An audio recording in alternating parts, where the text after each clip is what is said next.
You are welcome to another in the series of FUNAAB webinars. My name is Aiyelagbe, Professor of the Department of Horticulture, Federal University of Agriculture, Abeokuta, Nigeria. And I will be discussing the topic, research ethics. The process counts as much as the outcome. For starters, let's define what is research. Simply put, research is a planned investigation, a planned inquiry. What then is ethics? Ethics is a code of conduct of acceptable behavior for conducting activities. When you merge both words, you have research ethics. I'd like to define research ethics as an accepted code of guidelines provided for responsible conduct of research to ensure that the results are not in any way falsified or slanted, and that the interest of all stakeholders in the research is guaranteed. Research ethics seeks to educate and to monitor investigators to adhere to high ethical standards. No one is in doubt about the impact of research, the information it generates, and its benefit to mankind. But now the world is looking beyond the glamour of research breakthroughs to the process by which the results and the breakthroughs were obtained. And the world is demanding that no one's rights have been or will be trampled upon in the process of conduct or dissemination of the research outcomes. That is to say, beyond given the results that are disseminated, the world is asking, how did you do it? And hereafter, what is going to be the impact? How is the life of people going to be affected? How is the life of the people who took part in the research going to be affected? Have their interests been fully protected? So why is ethics in research very, very important? Number one, research ethics promotes morals and social values. It ensures that people do it right. It ensures that the interests of other stakeholders, besides that of the principal investigator, are well guarded. Furthermore, research ethics guarantees a continuous flow of new knowledge, either a breakthrough, a new way of looking at old facts, a new way of doing old things, or reconfirming existing information. Furthermore, research ethics is a gateway to fame or to profit, where that is the priority of the investigator. Research ethics promotes values that are very, very important in collaborative work. The truth is that success is teamwork. And a researcher, we want to be sure that you are not just defending yourself, protecting yourself, but that the interests of your team members have also been guaranteed, that people get mentioned and acknowledged for their hard work and the input into whatever research is being disseminated. Research ethics also demands accountability. That is to say that whatever resources are entrusted for the purpose of that research are used for the set purpose in the approved way. Research ethics builds trust among team members. It ensures fairness and generates mutual respect. For instance, when reporting work every investigator has agreed upon an issue should be listed so that they all get the credit. In fact, it will go up to the detail of saying whose name comes first and in what sequence others come. Research ethics holds researchers accountable for their work. Meaning that when you say this is what A can do, community holds you responsible. And if there's any deviation from your pronouncement, then you can be called to order. And when there's research ethics, there is confidence that whatever information is put into the public domain is just the way it is, and therefore the public will be inclined to support or to patronize research work. And that's very, very good because it guarantees sustainability.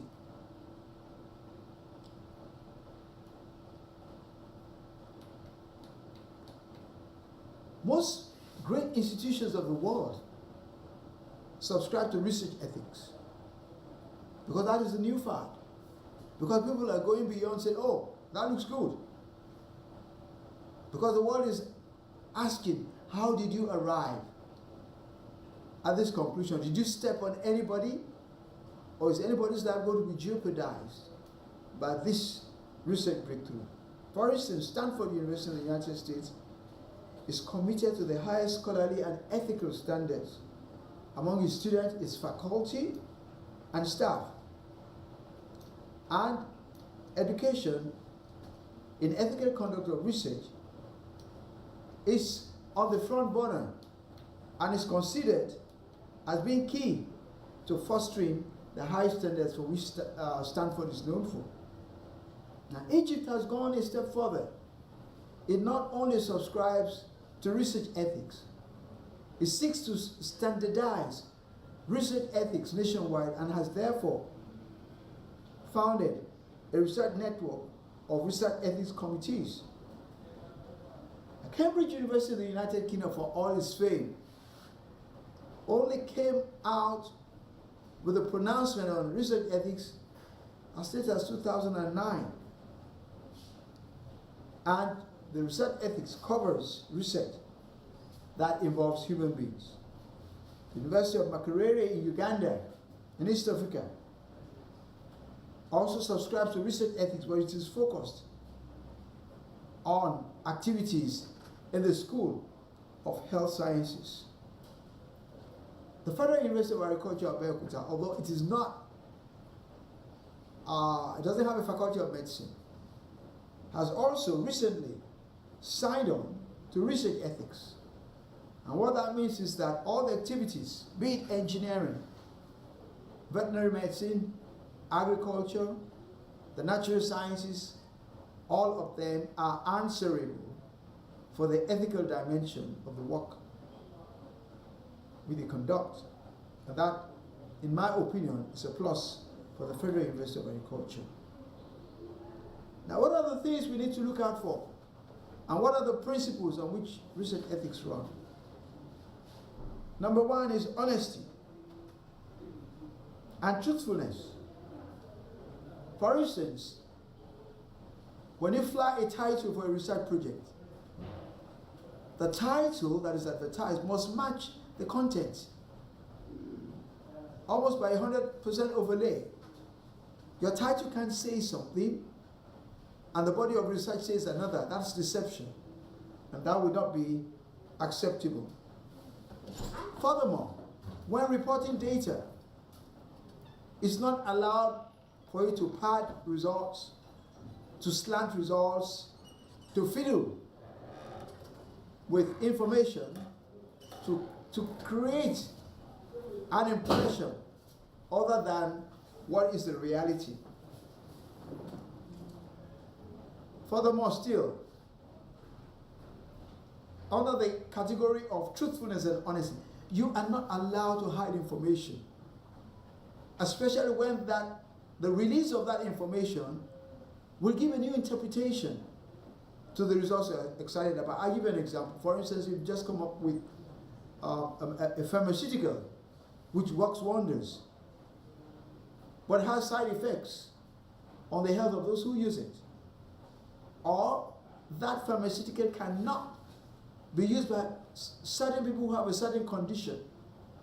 Under research ethics, you are obliged to declare that yes, this pharmaceutical can do so, so and so, but under this condition, other issues will arise. And that is where the pharmaceuticals of today, when you look inside, you find a slip of paper that describes the drug, and there's a section that is called contraindications, side effects that are likely to arise. And by inserting that sheet of paper, the manufacturer of that pharmaceutical has indemnified himself because he has revealed the whole truth and has complied with research ethics. There must be openness. When you work with other people and their subjects, the principal investigation is obliged to fully inform the subject what the treatments are about and what the likely after effects might be, giving the subjects an opportunity to continue with that engagement or to opt out. Where this is not the case, there's an infringement on research ethics. Furthermore, in the administration of treatments, you must follow the rule of randomization. You must not be biased in assigning treatments or in sampling to be able to collect data that will otherwise make the results biased. And then there's a third aspect I want to take on that has to do with when your hypotheses have been faulted. Naturally, as a scientist, in spite of what is written on paper, we have our inclinations. Nonetheless, we should not allow our inclinations to override the facts that are before us. And so whenever your null hypothesis is not backed up by the result before you, you should be honest to declare that that is the case. And come to think of it, it isn't in all cases that effects will be significant. And even when there's absence of significance, it is still information that is able to guide investigators who will follow up on that research pursuit. The aspect of integrity is incontestable. Reporting must be factual. The number of samples you took, for how long the research ran, where it took place, what challenges you had, and what facts you are bringing to the table. Confidentiality is also very, very important, especially when human beings are involved. I'll give you an example. During the scourge of the HIV, if you're carrying out screening, as an investigator, yes, you may know that person has tested positive, but that's where it ends. That Mr. So-so-and-so, Mr. So-so-and-so, Professor So-so-and-so tested positive for HIV. It's not for public consumption. So you should keep that information in the logbooks on your computer. And you cannot in any way allude to it in public discourse. So, the rights of your subjects or trade or institutional secrets that you may come upon in the conduct of your research must be treated with confidentiality. You must respect intellectual property. Where you're standing on the shoulders of others, where you're using information that have been generated by other people, you are obliged to give due credit to them. And this is very, very important when you're citing and when you're putting forward some information.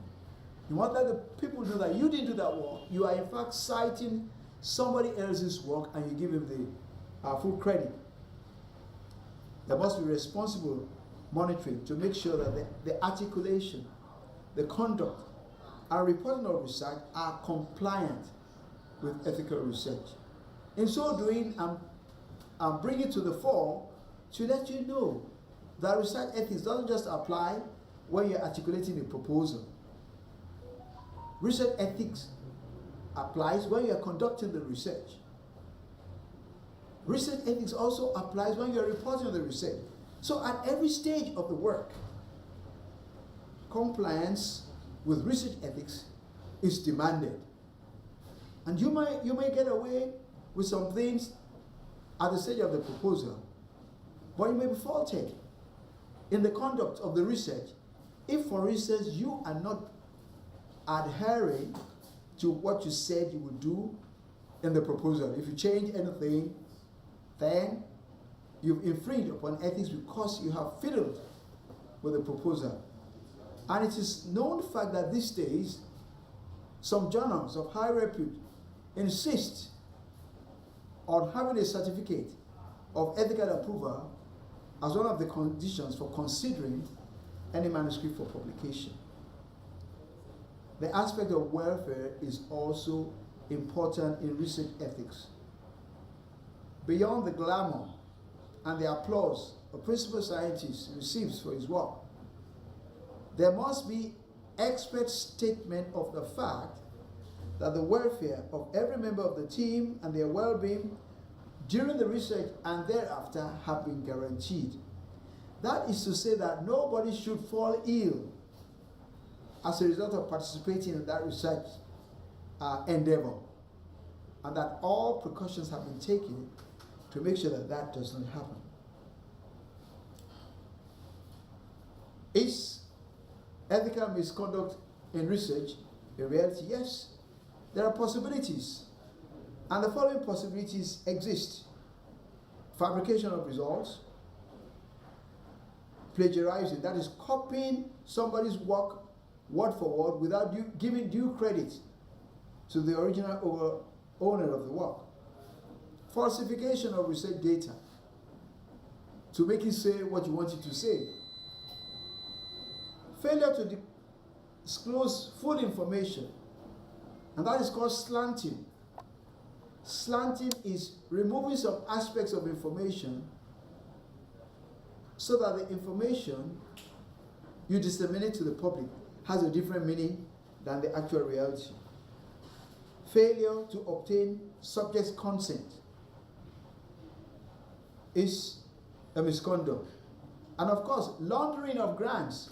When you take money for a research grant to do XYZ, and then you sneak in a personal interest that is not listed and use some of the donor's grant for that purpose, it's not acceptable.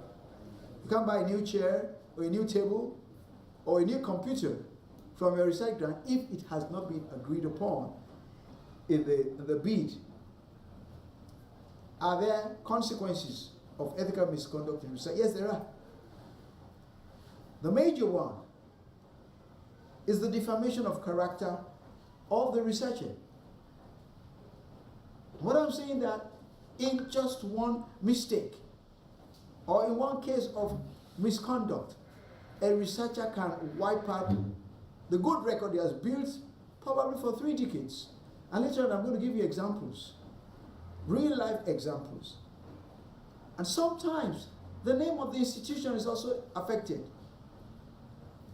Because when people hear the name of that institution, the first thing they remember is, oh, that's where so and so worked, where they did this, and there are sanctions against that institution.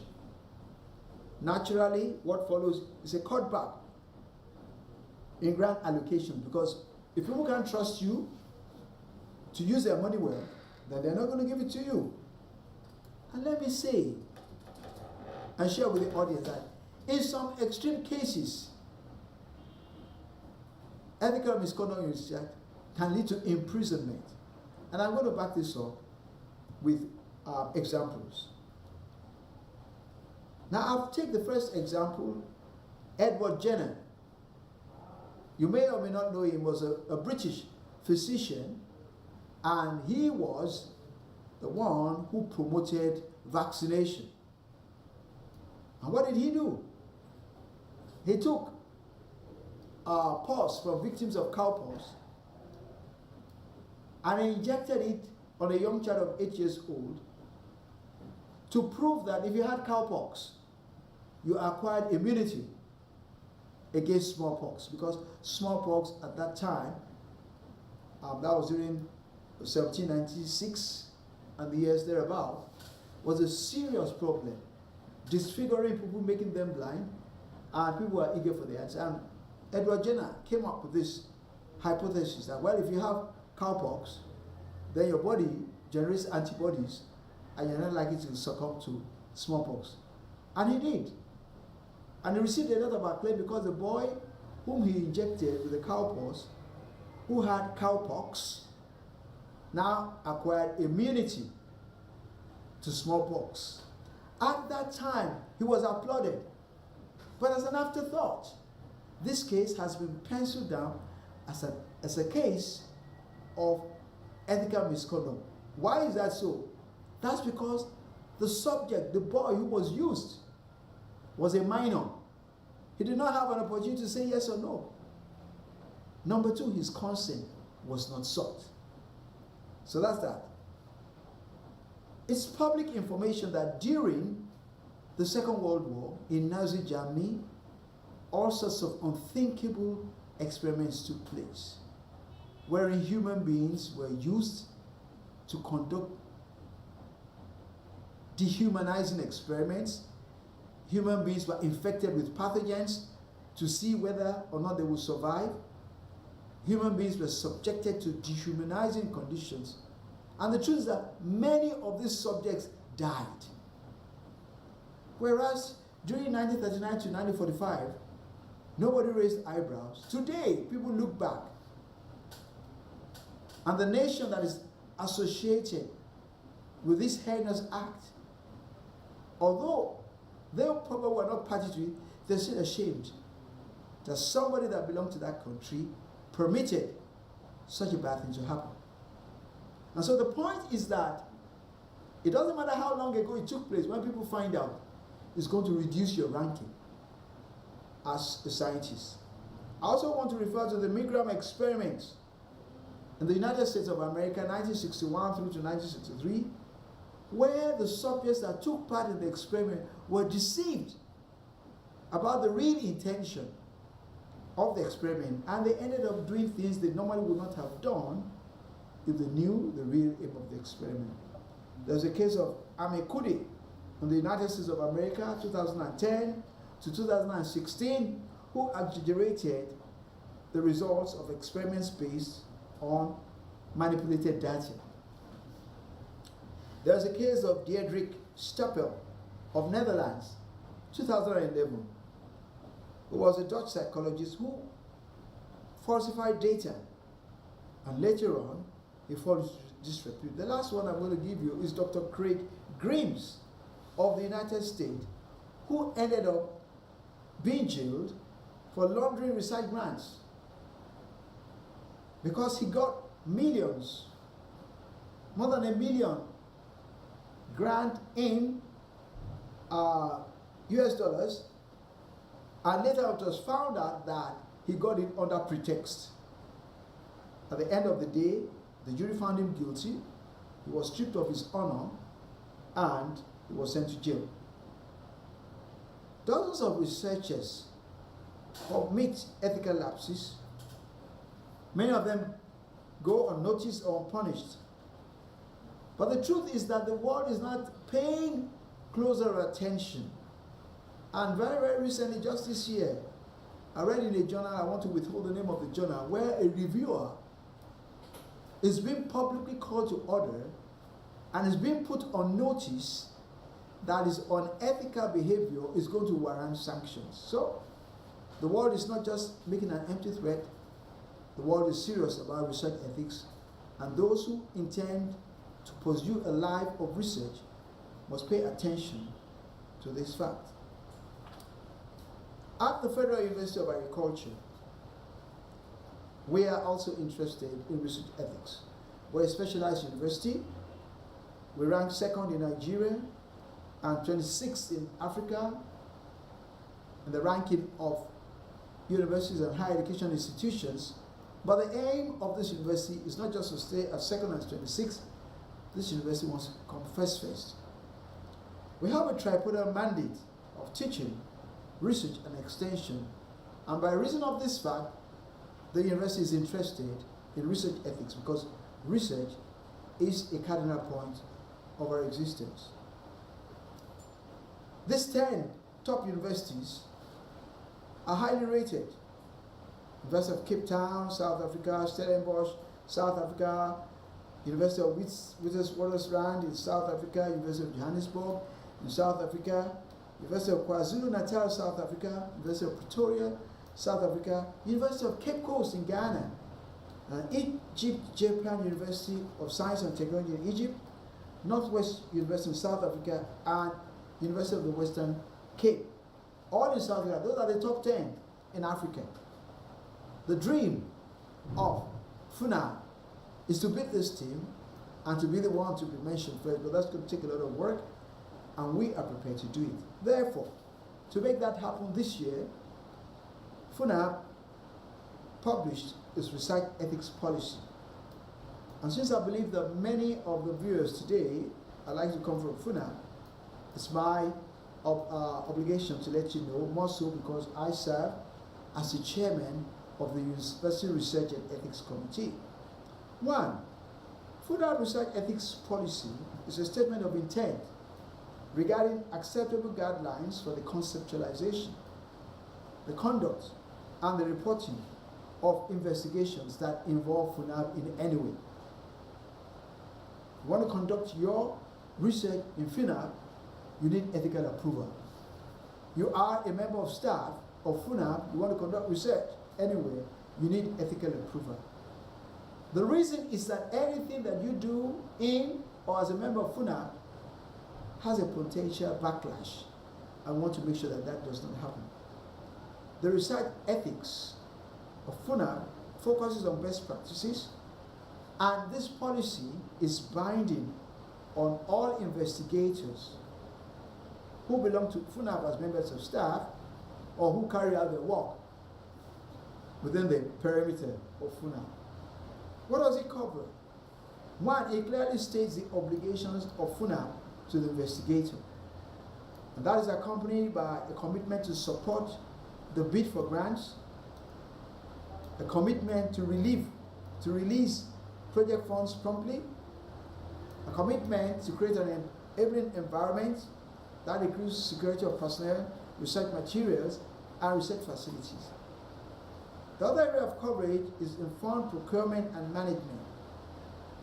The policy demands transparency and compliance with approved budget financial instructions and prompt requirement of advances and accountability. Reporting of research results in an ethical and truthful way is part of it, wherein falsification, slanting, fiddling with research results would not be allowed.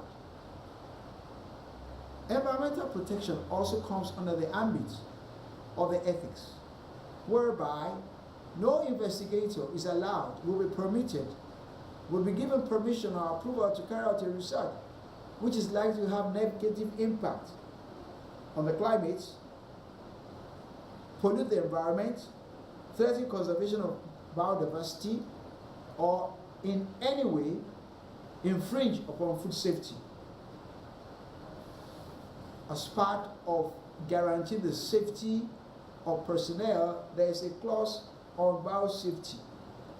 When you're working with GMOs or any other like matter, or whether we are working with animals and human beings, the aspects of zoonosis or any unintended consequences must be fully addressed in the proposal.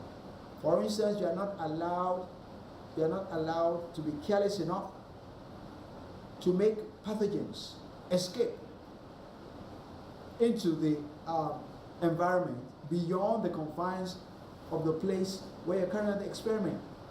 It's not allowed for you in your procedures to allow your subjects to catch diseases from the animals they're working with. Of course, we insist that there must be protective clothing and that you must use only materials that have been certified safe. Some agrochemicals, for instance, have been banned worldwide, And if they have been banned worldwide, since FUNAAB is a member of the international community, they also become banned in FUNAAB. Meaning that if you list the use of such chemicals in your research project, you are not likely to get an approval. In the research proposal, the ethics policy says that there must be express declaration that the content of subjects and the confidentiality will be guaranteed. That is to say that before you engage people to work for you, or you use them as subjects in your experiment, there must be a full declaration of what is involved and what is likely to happen next. And there must be a consent written and recorded and presentable before a jury. Of course, confidentiality too must be guaranteed in the research proposal. There must be respect for proprietary rights. If you're using somebody's method, if you're using information he has generated, under the sexual and literature review, you are bound to declare so.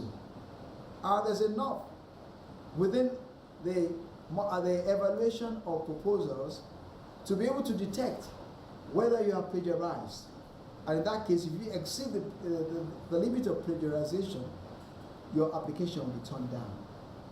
We, as investigators, must ensure that the safety, in terms of equipment that we're working with, in terms of materials they're working with,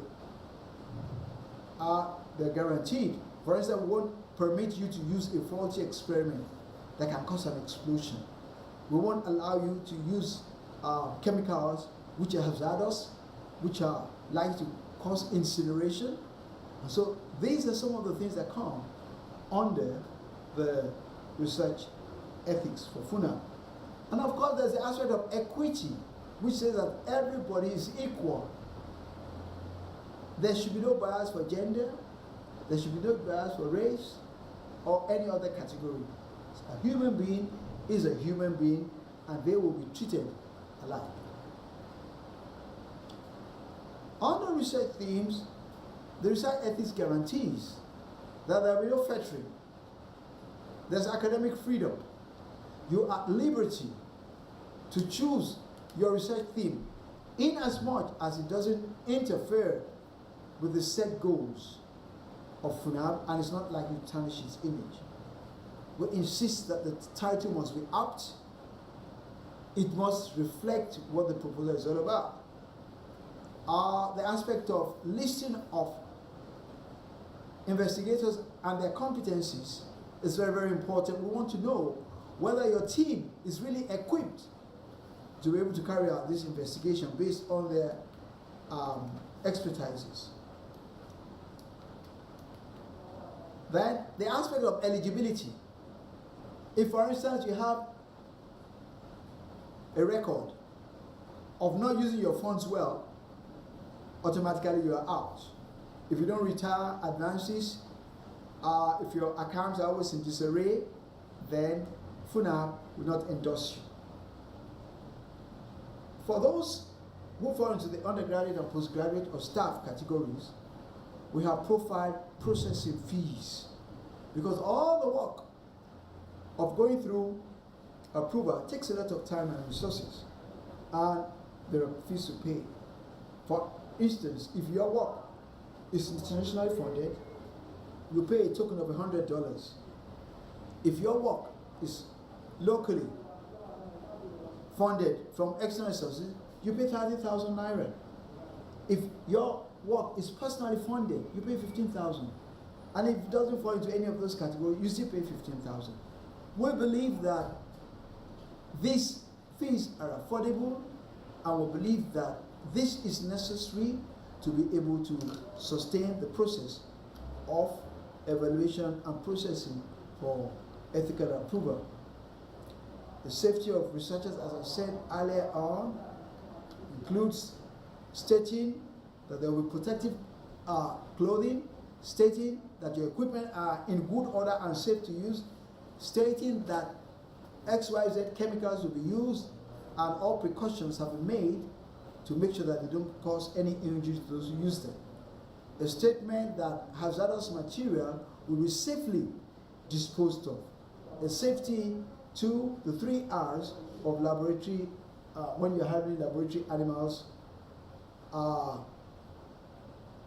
commitment that, for instance, if you are working in plant sciences, there's not going to be soil erosion, and you're not going to threaten biodiversity. All these things are necessary because sometimes outcomes of research have unintended consequences. The results must be factual, they must be delivered within the agreed time frame, your results must be reproducible, and of course, we always encourage innovation. How would you route your application for ethical approval? You start with the college.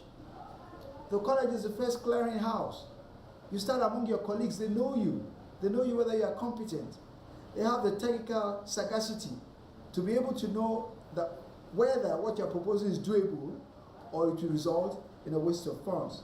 And we have what you call the College Research Ethics Panel. And the College Research Ethics Panel, CREP, processes your application to look at the technical feasibility, to look at the likely impact, and to look at so many other things to ensure that it is doable with the resources you are applying for.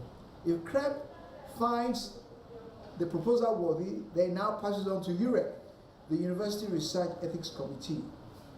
And the committee takes your proposal through all the aspects of the research ethics policy. And our stand is that you have to comply with all the conditions.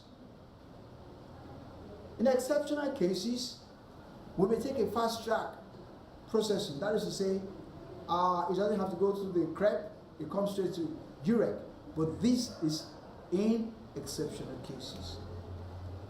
Let me sound this note that the fact that you have applied for approval of for research ethics doesn't make the answer, a positive answer, automatic. No, far from it.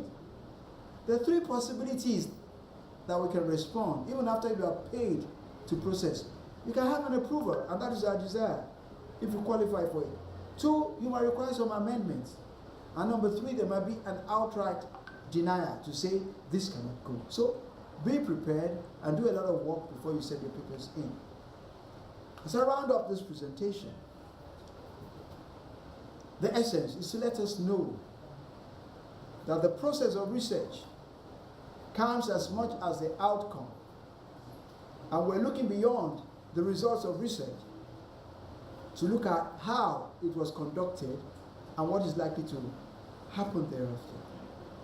I want to assure you that the University Research Ethics Research Committee is working for you, working hard to make sure that you excel, working hard to make sure that we partner with you to make the world a better place, and we'll be glad to be your partner in success and to applaud your breakthrough. Thank you for making out time to listen to this presentation. I do hope that you have a good understanding of what was said, and that if not, if you seek clarifications, you will have the opportunity to be able to raise questions which I'll be glad to answer.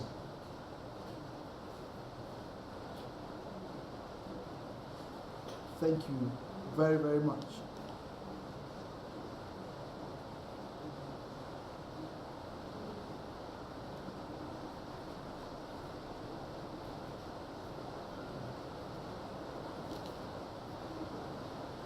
I have the following questions, please. In the lecture, you said all partners in the research needed to be mentioned. Why is that? Why is it that most research always has a name of academic members and supporting staff are just mentioned in the acknowledgement? Well, let me say this. You've said it. Supporting staff are supporting staff. The investigators are investigators. Where the supporting staff originate the research, they'll be entitled to. And by the rules of the game, under the ethics, all supporting staff must be acknowledged for their input, but they cannot be acknowledged for conceptualizing the work. As I said earlier on, supporting staff assist to carry out an approved proposal. And so each party gets what is due to it. Another question says that, can any partaker in a research use the research as part of what has been able to do, either for promotion or to boost his or her CV? Yes and no. If you are listed as an author, then you can list it as part of your publications.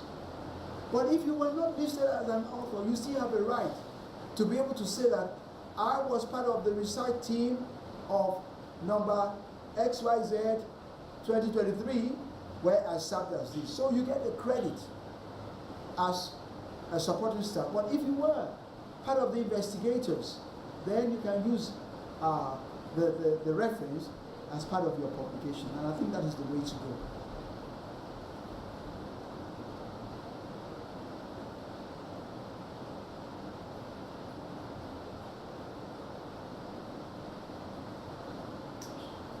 Thank you very much, sir.